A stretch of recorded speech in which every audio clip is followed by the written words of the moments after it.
เดี๋ยวสิพามาเบิ่งเครื่องออกกำลังกายอยู่สันข้างสนามกีฬาแต่ละบ่อนต้องมีทุกบ่อนอยู่เกาหลี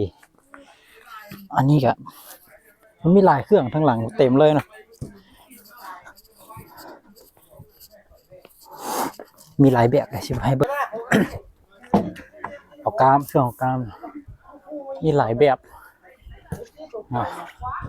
ซ้ำเสียวพี่น้องเอ้ยกล้ามแข้งกล้ามขานะว่าซั่นซะบางคนเฮ็ดบ่ถูกวิธีได้ออกกำลังกายไปอันนี้วิธีที่ถูกต้อง3ตัวนี้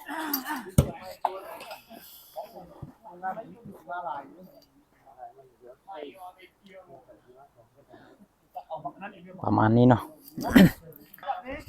อันนี้เอาเครื่องเอาตามท้องตัวนี้นี่เนาะ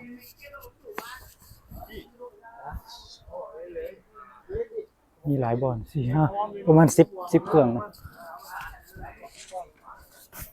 เครื่องนี้อย่างเป็นวงล้อหมุนซื่อๆนะแต่กระชิ้นประมาณว่าแบบนี้เนาะประมาณนี้เนาะประมาณคล้ายๆรถทีบนะโอ้คึมแท้วะมันมีหลายเนาะเครื่องออกกำลังกายฮะไอ้น้องเขากำลังลงเดินยนต์พักกำลังมาแบบนี้เห็นไหมว้าวไปเลย